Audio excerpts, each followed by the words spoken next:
드리도록 하겠습니다. 우리 같이 한번 읽어볼까요? 본 말씀 보여주세요. 에스겔 34장 26절. 자, 말씀 보여주세요. 방송팀 정신 차리고. 자, 시작. 내가 그들에게 복을 내리고 내 산 사방에 복을 내려 때를 따라 소낙비를 내리되 복된 소낙비를 내리리라. 아멘. 자, 오늘 일부 예배 시간에 여러분들에게 복된 소낙비라는 말씀의 제목으로 하나님 말씀 전하도록 합니다. 성경에 보면 두 종류의 비가 나와요. 두 종류의 비. 하나는 저주의 비, 하나는 복된 소낙비가 나옵니다. 이 노아 시대 때 전 인류를 멸망시켰던 그 비는 저주, 멸망의 비였습니다. 하지만 3년 6개월 동안 하늘이 닫혀져 있는 엘리야 시대, 사람들이 가뭄으로 다 죽고 있었을 때 그 메마른 하늘이 열리면서 쏟아졌던 엘리야 시대 때 비는 축복의 단비가 됐겠죠. 오늘 이한 시대를 살아가는 여러분들에게 다른 비가 내리는 것이 아니라 오늘 에스겔 34장 26절에 나와 있는 복된 소낙비가 내려지기를 축원합니다. 이 한 단어가 가지고 있는 힘이 막 느껴지는 거예요. 복된 소낙비. 한번 따라해 보실래요? 복된 소낙비. 사실 이 에스겔은 에스겔은 성경에 보면 환상의 선지자. 에스겔은 환상을 본 것들이 굉장히 많아요. 그리고 소망의 그 환상을 통해서 그 희망과 소망이 메말라 가고 있는 그 유다 사람들에게, 이스라엘 사람들에게 희망과 소망을 전달해 주는 그런 희망의 메신저, 또 소망의 전달자로 크게 활동을 했던 사람입니다. 이스라엘의 역사를 보면 북쪽 이스라엘은 빨리 멸망을 했습니다. 우상 숭배 때문에 빨리 나라가 없어졌어요. 하지만 남쪽 유다는 그래도 예루살렘 성전이 있었기 때문에 중간중간 하나님을 경외하고 하나님을 두려워하고 살아갔던 훌륭한 왕들, 히스기야 왕, 아사 왕, 그런 여호사밧 왕, 그러니까 이름 석자만 들어도 우리가 잘 알고 있는 그런 선하고 하나님을 두려워하는 왕들 때문에 그래도 신앙의 정통성이 지켜져 내려가고 있었습니다. 그래서 북쪽 이스라엘보다는 남쪽 유다가 훨씬 더 나라의 역사가 길었어요. 여러분, 우리가 하나님을 믿으면 하나님께서 여러분의 인생의 전성기를 연장시켜 주십니다. 할렐루야. 이 하나님의 약속이에요. 그래서 부모를 공경하면 장수하리라. 땅에서도 잘 되고, 그러니까 이 세상을 살아가는 우리가 하나님을 부모님처럼 생각해서 잘 공경하고 섬기면 지금 여러분이 누리고 있는 이런 전성기가 오래되고 길게 간다는 것을 꼭 기억하셔야 됩니다. 유다 말년, 그러니까 유다가 멸망하기 전에 멸망하기 바로 직전에 그때 유다 말년에 활동을 했던 선지자가 바로 에스겔 선지자입니다. 이 에스겔 선지자는 그 당시에 좀 부유층에서 자라나서 귀족 출신으로 바벨론으로 포로로 잡혀갔습니다. 그런데 그 포로로 잡혀가서 한 20여 년 동안을 바벨론 포로 생활을 함께 하면서 거기에서 환상도 보고 그리고 낙심에 빠져 있는 이스라엘 백성들에게 희망과 소망을 전달해 주는 메신저로 선지자로 활동했던 사람이 바로 에스겔 선지자입니다. 그래서 이 에스겔 선지자가 살아 있을 동안에 같은 시대에 활동을 하고 있었던 선지자가 바로 예레미야 선지자입니다. 여러분, 제가 설교 중에 여러 번 말씀을 드렸지만 예레미야 33장 3절 말씀이 있어요. 너는 내게 부르짖어라 내가 너에게 응답하겠고 네가 알고 있지 못한 크고 은밀한 일을 너에게 보여주리라. 이런 명대사를 적어놨던 그 성경 말씀을 통해서 우리에게 전달해 주었던 사람이 바로 예레미야 선지자입니다. 그러니까 이 예레미야 선지자하고 에스겔 선지자는 동시대에 같이 살고 있었던 그런 선지자였어요. 우리가 한 곳만 찾아보도록 하는데 여러분 에스겔 37장을 보세요. 에스겔 37장에 여기 그 에스겔의 환상이 하나 나오는데 저희 가슴 떨리는 환상입니다. 진짜 다 나라가 무너져 있고 바벨론의 포로로 잡혀가서 모든 사람이 절망하고 희망을 잃어가고 있을 때 에스겔은 하나님께서 주신 환상을 가지고 낙심과 절망에 빠져 있는 이스라엘 백성들에게 이 소망의 메시지를 전달해 주고 있어요. 자, 1절부터 5절 말씀까지를 같이 한번 읽어보도록 합니다. 시작. 여호와께서 권능으로 내게 임재하시고 그의 영으로 나를 데리고 가서 골짜기 가운데 두셨는데 거기 뼈가 가득하더라. 나를 그 뼈 사방으로 지나가게 하시기로 본즉 그 골짜기 사면에 뼈가 심히 많고 아주 말랐더라. 그가 내게 이르시되 인자야 이 뼈들이 능히 살아날 수 있겠느냐 하시기로 내가 대답하되 주 여호와여 주께서 아시나이다. 또 내게 이르시되 너는 이 모든 뼈에게 대언하여 이르기를 너희 마른 뼈들아 여호와의 말씀을 들을지어다. 주 여호와께서 이 뼈들에게 이같이 말씀하시기를 내가 생기를 너희에게 들어가게 하리니 너희가 살아나리라. 아멘. 뼈무덤을 보여주시면서 이 뼈들이 살아날 수 있겠니? 하나님께서 물어봅니다. 이때 하나님께서 여기 아주 중요한 말씀, 너희에게 생기가 들어가리니 너희가 살아나리라. 할렐루야. 하나님은 죽어 있는 존재를 살리시는 분이 우리 하나님이십니다. 하나님의 말씀이 들어가고 복음이 들어가고 하나님의 계시의 영이 들어가고 성령이 들어가면 여러분들이 죽어 있는 건강이 살아나고 경제 활동이 살아나고 마음에 절망이 변해서 소망이 되는 것들을 충분히 경험할 수 있을 것이라고 확신합니다. 할렐루야. 생기가 들어가야 돼요. 생기가. 여러분의 가정이 살아나기 위해서, 여러분의 인생이 살아나기 위해서는 무엇보다도 하나님의 생기, 성령이, 하나님의 말씀의 은혜가 여러분의 삶 안에 들어가야 살아날 수 있다는 것을 기억하셔야 됩니다. 올 한 해 하나님의 생기로 인해서, 하나님의 말씀으로 인해서 여러분의 삶이 회복되고 다 살아나는 하나님의 은혜가 있기를 축원합니다. 할렐루야. 이건 사람이 하는 일이 아니에요. 하나님께서 해 주시는 일이라고 저는 믿습니다. 자, 그 중에서 이제 우리 에스겔 34장으로 다시 한번 돌아와서 여러분 에스겔 34장을 한번 펴보세요. 여기서 제가 몇 개 설명해 드릴 것이 있어요. 에스겔 34장 보시면 34장 다 피셨죠? 자, 여기에 1절부터 3절 말씀까지 한번 읽어보실래요? 우리 같이 한번 읽어봅시다. 시작. 여호와의 말씀이 내게 임하여 이르시되 인자야 너는 이스라엘 목자들에게 예언하라. 지금 여기 이스라엘의 목자는 누구냐면 그 당시에 이스라엘의 왕, 기득권을 가지고 있었던 리더들, 귀족들, 이런 사람들에게 얘기를 해주라는 거예요. 자, 이제 2절 다시 한번. 인자야 너는 이스라엘 목자들에게 예언하라. 그들 곧 목자들에게 예언하여 이르기를 주 여호와께서 이같이 말씀하시되 자기만 먹는 이스라엘 목자들은 화 있을진저 목자들이 양떼를 먹는 것이 마땅하지 아니하냐. 너희가 살진 양을 잡아 그 기름을 먹으며 그 털을 입되 양떼는 먹이지 아니하는도다. 자, 지금 보시면 지금 여기서 하나님께서 나라가 점점점 멸망해 가고 있었을 그때에 왕들 그리고 귀족들 그리고 그 사회 경제를 이끌어가고 있는 리더들, 이런 사람들에게 책망의 말을 지금 하고 있는 것입니다. 너희들은 양심도 참 없다. 나라가 이렇게 멸망해 가고 있을 때 왕은 백성을 돌보지 않고, 그리고 교회 나라를 이끌어가는 정치인들이나 그리고 법을 집행하는 사람들이나, 쉽게 얘기해서 그 나라의 기득권을 가지고 있는 리더들은 어떻게 이렇게 가난하고 희망을 잃어버리고 있는 백성들을 하나도 돌보지 않고 오히려 그 약점을 이용해서 자기 백성들의 피고름을 빨아먹으면서 자기 배만 지금 채우고 있는 이 슬픈 현실을 하나님이 지적하고 있는 것입니다.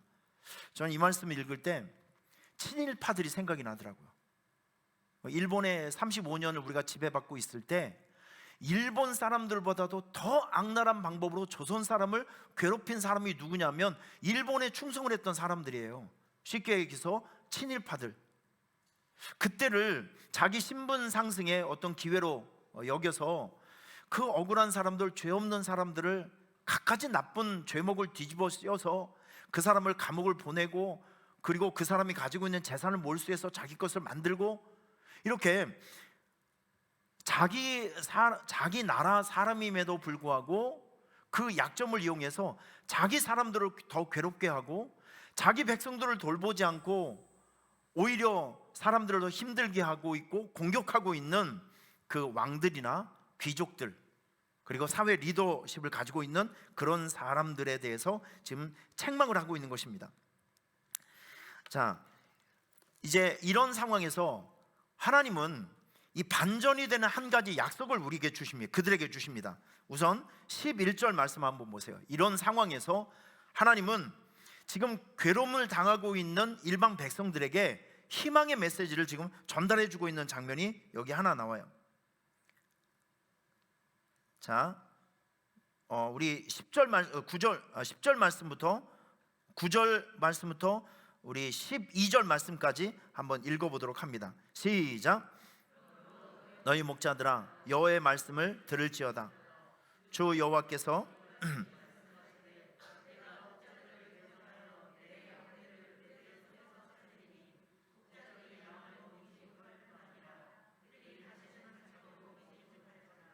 내가 내 양들을 그들의 입에서 건져내어서 다시는 그 먹이가 되지 않게 하리라. 주 여호와께서 이같이 말씀하셨느니라. 나는 곧 내가 내 양을 찾고 찾되 목자가 양 가운데서 있는 날에 양이 흩어졌으면 그 때를 찾는 것 같이 내가 내 양을 찾아서 그리고 캄캄한 날에 그 흩어진 곳에서 그들을 건져낼지라. 아멘. 자, 지금 보시면 고통당하는 그 양들, 하나님의 백성들을 내가 그들을 위해서 친히 친절한 목자가 될 것을 약속을 해주십니다. 그 희망을 잃어가고 있는 이스라엘 백성들에게 무슨 약속을 해주시냐면, 나는 잃어버린 양들, 그리고 지금 기득권들이 버리고 있는 그 양들, 불쌍한 사람들, 그 사람을 내가 반드시 건져낼 것이다. 여러분, 이 말씀을 다른 나라 사람들의 말로 듣지 마시고요, 이렇게 우리가 꿈을 잃어버리고 소망을 잃어버리고 살아가고 있는 이 시대를 살아가고 있는 저와 여러분들에게 하나님께서 약속을 해주시는 내용으로 바꾸어서 한번 들어보시길 바랍니다. 하나님께서 꿈과 희망을 잃어버리고 살아가고 우리에게 친히 나타나셔서, 얘들아, 이제는 내가 너희들의 아빠가 되어줄게. 너희들이 잃어버린 것들이 있다면 아빠가 다 찾아줄게. 지금 이렇게 얘기를 하고 있는 거예요. 할렐루야. 잃은 양을 내가 반드시 찾아낼 것이다. 그리고 한 발 더 나아가서 내가 그들을, 배고파하고 있는 그들을 내가 반드시 먹여줄 것이다. 그리고 내가 그들을 인도해서 안전한 곳으로 내가 옮겨줄 것이다. 그리고 내가 그들에게 편안히 쉬게 해줄 것이다. 이렇게 하나님께서 지금 꿈과 희망을 잃어버리고 있는 일반 백성들에 대해서 약속을 해주시는 장면이 바로 여기에 나와 있는 것입니다. 여러분, 이 말씀을 들으시고 여러분들이 마음의 위로를 좀 받으셨으면 좋겠어요. 세상은 우리를 버리고 자꾸 궁지로 몰아가지만 하나님은 우리에게 찾아오셔서 항상 희망을 주시고 소망을 주시는 분이라는 것을 아셔야 합니다. 할렐루야. 그래서 우리는 하나님의 말씀을 자꾸 들어야 돼요. 하나님의 말씀을 자꾸 들으면 절망이 사라지고 희망이 생겨지게 되는 것입니다. 특별히 우리 공부를 하는 우리 학생들이 있어요. 새로운 사업에, 새로운 일들에 도전하시는 분들이 있습니다. 그러면 주변에 있는 사람들이 그 사람을 좀 격려하고 위로해 줬으면 좋겠는데, 나는 기껏 희망을 가지고 일을 하는데 자꾸 옆에서 네가 선택한 그 일은 너무 어려운 길이야, 성공한 사람이 없단다, 뭐 다시 생각을 해봐라, 네가 그걸 할 수 있겠니? 라는 등등. 아니, 좀 마음 먹고 이렇게 도전하고 좀 박수를 좀 쳐주고 격려를 좀 해줘도 지금 내가 견딜 수 있을까 말까 한데, 자꾸 내 소망을 갉아먹고 희망을 갉아먹고 그게 무슨 도움이 된다고. 여러분, 주변에 누군가 뜻을 정해놓고 달려가는 사람이 있으면 김 빠지는 소리 하시면 안 됩니다. 자, 옆에 있는 사람 쳐다보면서 김 빠지는 소리 하지 맙시다. 그 사람이요, 그걸 한번 선택하기 위해서는 여러분들보다 천날 백날 더 많이 연구해 봤을 거 아니겠어요? 100번 1000번 더 생각을 해봤겠죠. 우리는 가끔 한번 이렇게 보는 사람이고, 그분은 그거 하나를 가지고 목숨 걸고, 아, 여기에 큰 비전이 있구나, 여기에 큰 소망이 있구나, 내 인생을 걸 만한 가치가 있다 라고 생각을 했기 때문에 그 일을 시작을 하는 거 아니겠어요? 그러니까 그 사람만큼 공부해보고 그 사람만큼 노력하지 않으면 그 사람이 어떤 길을 결정을 했든지 간에 우리는 존중해줘야 합니다. 한번 따라해 보실래요? 뜻이 있겠지. 다시요, 뜻이 있겠지. 내가 모르는, 우리가 모르는 깊은 뜻이 있고 비전이 있고 소망이 있기 때문에 그 일을 선택한 것입니다. 여러분 동감이 되시죠? 그러면 옆에 있는 사람이 깊이 또 생각하고 추진하는 일들이 있으면 잘했다고 격려해 주시고, 내가 잊지 않고 당신의 후원자가 되어주겠다, 잊지 않고 당신을 위해서 기도해 주는 사람이 되겠다라고 격려해 주는 사람, 그리고 힘을 실어주는 사람이 되어주셔야 합니다. 할렐루야. 우리 이런 삶의 자세로 살아가셔야 돼요. 그래야 나도 살고 그래야 그 사람도 사는 거예요. 우리는 꿈을 허무는 사람으로 존재하는 것이 아니라, 꿈을 갉아먹는 사람의 역할을 하는 것이 아니라, 소망을 주고, 할렐루야, 희망을 주고 용기를 주는 자의 삶을 살아가시기를 축원합니다. 꼭 이런 자세가 필요해요. 김 빠지는 말 하지 마시고요, 누군가 어떤 일을 시작을 하면 나쁜 거 얘기하지 마시고 잘하라고, 분명히 당신은 잘할 수 있을 거라고, 멋지다고. 저는 목사님 늘 우리가 이런 얘기를 듣지만, 누군가로부터 내 존재에 칭찬을 들었을 때, 고 목사는 늘 보면 기대 이상으로 잘해, 흘러가는 한마디지만 그게 내 마음에 큰 격려가 되더라고요. 그래서 저는 그 목사님에게 오래전에 이야기를 듣고, 우리 청년들이나 무슨 저하고 교제하는 사람이 있으면, 꼭 내가 일하는 사람이 있으면, 집사님, 우리 장로님, 우리 권사님은 언제나 내가 생각할 기대 이상으로 너무 잘하세요. 여러분, 이게요, 이런 그 축복의 말 한마디가 나를 살릴 수 있고 교회를 살릴 수 있는 중요한 말입니다. 믿습니까? 그래서 우리는 희망을 갉아먹는 사람으로 살아가면 안 되고, 자꾸 길을 세워주고 용기를 주고 희망을 주는 자로 살아가셔야 됩니다. 올 한 해 여러분 이런 축복의 말, 권면의 말, 용기의 말 많이 하셔서 여러분들 때문에 용기와 희망을 되찾는 분들이 많이 생겨주시기를 주님의 이름으로 축원합니다. 하나님께서 지금 딱한 사람들, 절망하고 낙심에 빠져있는 이스라엘 백성들에게 에스겔 선지자를 통해서 지금 희망을 던져주고 있잖아요. 걱정하지 마, 내가 너희를 찾아낼 거야, 내가 너희를 건져낼 거다, 그리고 내가 너희를 직접 먹이고 입힐 거야, 그리고 안전한 곳으로 인도해주고 내가 너희에게 편안히 쉬게 해줄 거야. 얼마나 다급했으면 하나님께서 낙심에 빠져있는 이스라엘 백성들에게 에스겔 선지자를 통해서 이렇게 위로하시고 희망을 지금 얘기하고 있는 것입니다. 자, 그런데 여러분 이제 우리가 본격적으로 우리가 말씀에 집중해야 될 말씀이 25절 말씀에 보면 어마어마하게 중요한 한 말씀이 나옵니다. 25절, 에스겔 35장 25절 제가 한번 읽어볼게요. 내가 또 그들과 화평의 언약을 맺고, 여러분 따라해 보세요. 화평의 언약. 자, 이 관계를 여러분께서 이해하셔야 이 말씀을 들어갈 수 있어요. 저를 한번 보세요. 보시면 이스라엘 백성들은 모든 희망과 소망을 잃어버린 정말 알거지가 된 상태입니다. 아무 일도 할 수 없어요. 그런데 하나님께서 여기서 일방적으로 언약, 계약을 맺는 겁니다. 여러분 이 계약은 하나님께서 이스라엘 백성들에게 무슨 대가를 생각하고 계산해서 이제 맺은 계약이 아니라는 거예요. 일방적 계약입니다. 아무 대가도 받을 수 없는 알거지 같고 빈털터리인 이스라엘 백성들에게 하나님은 일방적으로 계약을 체결하는 거예요. 그런데 이 계약의 내용이 어마어마한 내용이 많습니다. 8가지 계약을 체결하거든요. 이제 그 8가지 계약을 여러분들에게 한 가지씩 소개합니다. 자, 이제 25절 말씀 보면 이런 말씀이 있어요. 내가 또 그들과 화평의 언약을 맺고 악한 짐승을 그 땅에서 그치게 하리라. 여러분 저를 보세요. 하나님께서 계약을 맺습니다.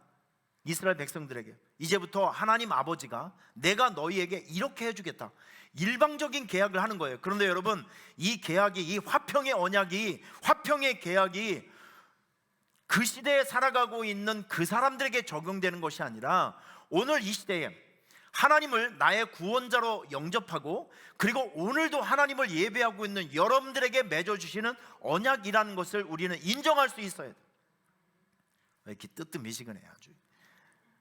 일부 예배에 오신 여러분, 이 화평 언약은 하나님께서 여러분들이 지금 하나님과 여러분들이 계약을 맺고 있는 중이라니까요.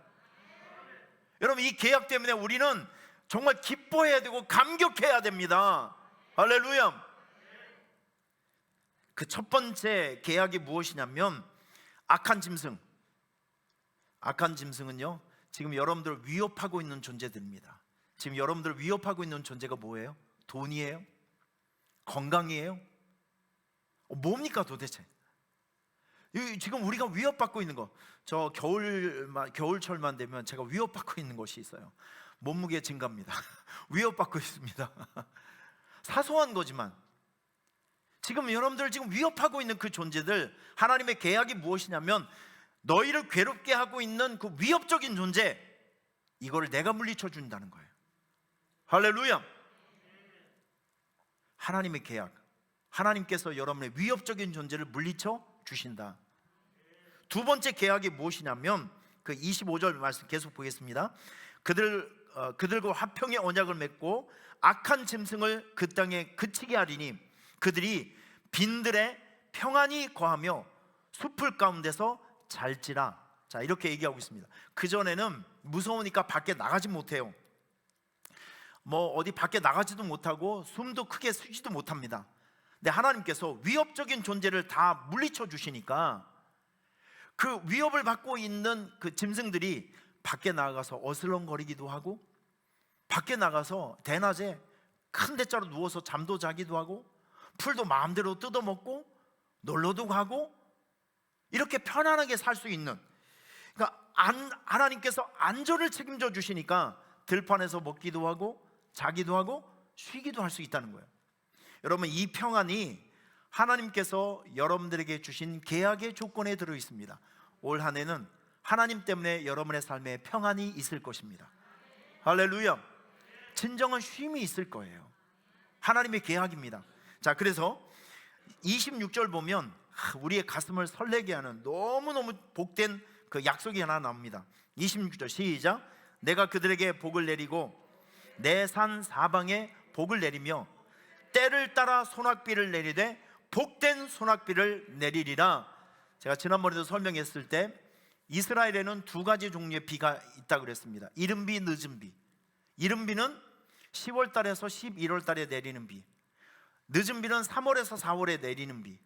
이 두 종류의 비가 그때 내리지 않으면 그의 농사는 꽝입니다. 그래서 여기 성경에 보면 때를 따라 소낙비가 와야 됩니다. 그때 소낙비가 내리지 않으면 농사가 망쳐져요.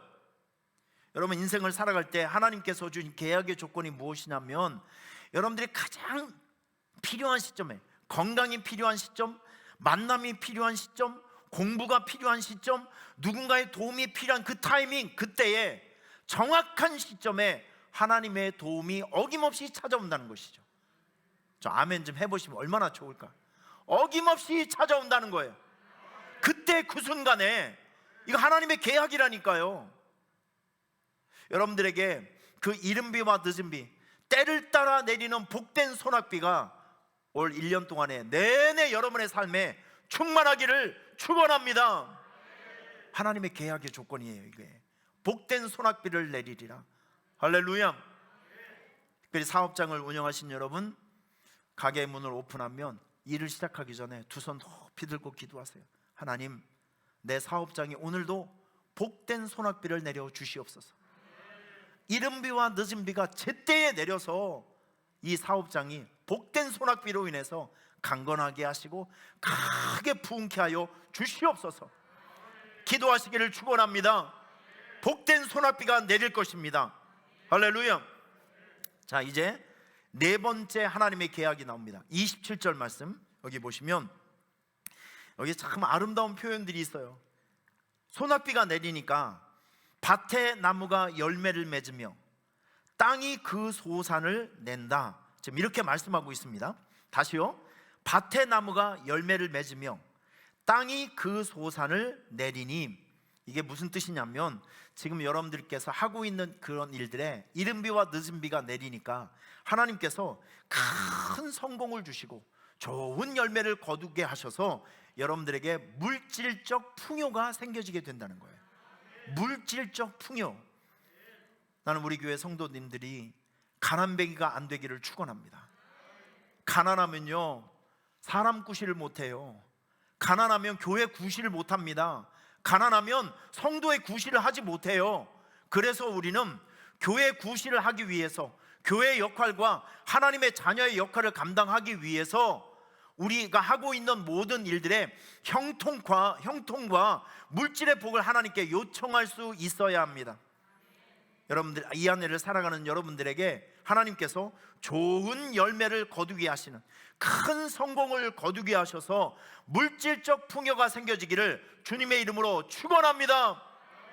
이 표현이 얼마나 좋아요. 밭에 나무가 열매를 맺으며 땅이 그 소산을 내겠다 하고 있는 일들, 시도하고 있는 일들의 좋은 열매들, 풍성한 경제적 풍요가 생겨질 것을 하나님은 약속하고 있는 것입니다. 할렐루야. 여러분들에게 그 축복이 있기를 주님의 이름으로 축원합니다. 자, 그리고 다섯 번째, 하나님께서 여러분의 명예가 땅에 떨어지지 않도록 하나님께서 지켜주시겠다라고 약속하고 있는 부분이 있어요. 자, 이제 우리 27절 말씀 그 뒤로 계속 읽어볼게요. 밭의 나무가 열매를 맺으며 땅이 그 소산을 내리니 그들이 그 땅에서 평안할지라. 내가 그들의 멍에 나무를 꺾고 그들을 종으로 삼은 자의 손에서 그들을 건져낸 후에 내가 여호와인 줄을 그들이 알겠고, 자 이제 중요합니다. 그들이 다시는 이방의 노략거리가 되지 아니하며 땅의 짐승들에게 잡혀먹지도 아니하고 평안히 거주하리니 놀랄 사람이 없으리라. 아멘. 여러분, 이 안에 하나님께서 지켜주신 은혜로 여러분들이 가지고 있는 소중한 것들이 여러분들의 대적으로 인해서 노략거리가 되지 않기를 축원합니다. 지금 여러분들에게 소중한 것이 뭐예요? 영적으로 보면 믿음입니다. 믿음 뺏기면 안 돼요. 어떤 경우에서든지 여러분의 믿음을 뺏기면 안 되고, 신앙생활 뺏기면 안 되고, 기도생활 뺏기면 안 되고, 사명의 줄 뺏기면 안 되고, 여러분의 직분의 영광을 뺏기면 안 됩니다. 하나님의 약속이 무엇이냐면 여러분들에게 있어서 가장 소중한 것, 대적들에게 뺏기지 않도록 지켜주시겠다는 거예요. 할렐루야. 여러분 가정에 올해는 못된 질병으로부터 여러분의 물질이 나가는 일이 없기를 축원합니다.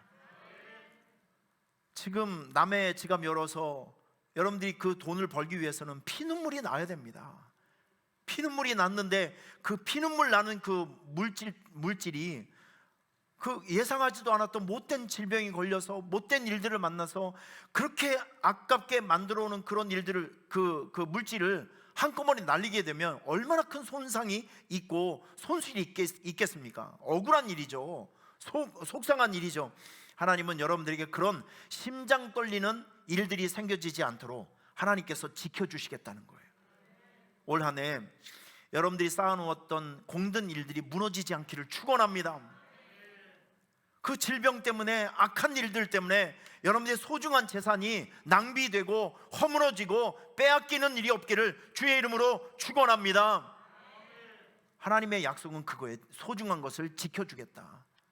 자, 그리고 계속합니다. 29절에 세 가지 약속이 있어요. 세 가지 계약. 자, 29절 일단 읽겠습니다. 시작. 내가 그들을 위하여 파종할 좋은 땅을 일으키리니 그들이 다시는 그 땅에서 기근으로 멸망하지 아니할 것이며 다시는 여러 나라의 수치를 받지 아니할 것이다. 자, 이렇게 얘기하고 있습니다. 지금 여기 보면 내가 좋은 땅을 일으켜 주겠다. 이게 무슨 뜻이냐면 그 사람이 성공할 수 있도록, 큰 물질의 풍요를 얻을 수 있도록 좋은 환경을 만들어 주시겠다는 거예요. 좋은 환경. 오늘 이 한 해를 살아가면서 여러분들이 경제적인 큰 풍요를 얻을 수 있는 좋은 환경들이 생겨지기를 축원합니다.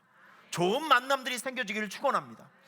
사업을 꿈꾸고 있는 분들이 있다면 돈 벌 수 있는 아이템을 만날 수 있기를 축원합니다. 환경을 만날 수 있기를 축원합니다. 그런 사람들을 만날 수 있기를 축원합니다. 여러분, 좋은 열매를 만들기 위해서는요, 환경 조성이 진짜 중요한 거예요. 아무리 좋은 기술이 있어도 주변 토양이 좋지 않고 주변 상황이 좋지 않으면 빛을 보지 못합니다. 하지만 하나님께서 돈을 벌 수 있는 시기와 상황과 여러 그 환경들을 조성해 주시면 그냥 가기만 하면 되는 거예요. 하기만 하면 되는 것입니다. 여러분들이 올 한 해 성장할 수 있고 승리할 수 있고 물질적 풍요를 얻을 수 있는 좋은 환경들이 만들어지는 한 해가 되시기를 축원합니다. 할렐루야. 그리고 다시는 너희에게 기근이 없을 것이다. 다시는 저주가 생기지 않고 가난해지지 않고 한꺼번에 무너지는 일이 없을 것이다. 하나님께서 이렇게 계약의 조건을 만들어 주셨어요. 그리고 주변 사람들에게 네가 수치를 당하지 않을 것이다. 부끄러운 일을 당하지 않을 것이다. 여러분, 하나님께서 낙심하고 있는 이스라엘 백성들에게 친히 찾아가셔서 뭐라고 지금 얘기를 하고 있냐면, 이스라엘 백성들아, 내가 너희를 챙길 것이다, 먹일 것이다, 그리고 안전한 곳으로 대피시켜 줄 것이다. 그러면서 하나님께서는 이스라엘 백성들에게 화평 계약을 체결해 주십니다. 아무 조건 없이 8가지 조건을 해 주십니다. 위협적인 존재를 내가 물리쳐 줄 것이다. 안전한 곳으로 이끌어주고 복된 소낙비를 내려주고 풍성한 열매를 거두게 해주고 너희들의 명예를 지켜주고 좋은 환경을 만들어주고 다시는 저주나 기근이 생겨지지 않을 것이다. 그리고 주변 사람들에게 부끄러움을 당하지 않도록 내가 너를 지켜줄 것이다. 여러분, 이것이 하나님의 화평 언약입니다. 오늘 여러분들은 하나님과 일방적인 계약을 체결한 분들이에요. 여러분들에게 화평 언약의 아름다운 그 축복들이 계속 연결되어서 2023년도에 에스겔 선지자가 선포했던 이 놀라운 축복과 은혜가 여러분의 삶에 분명히 나타날 것입니다. 소망을 가지고 희망을 가지고 열심히 도전하여 아름다운 열매를 거두는 여러분의 삶이 되시기를 축원합니다.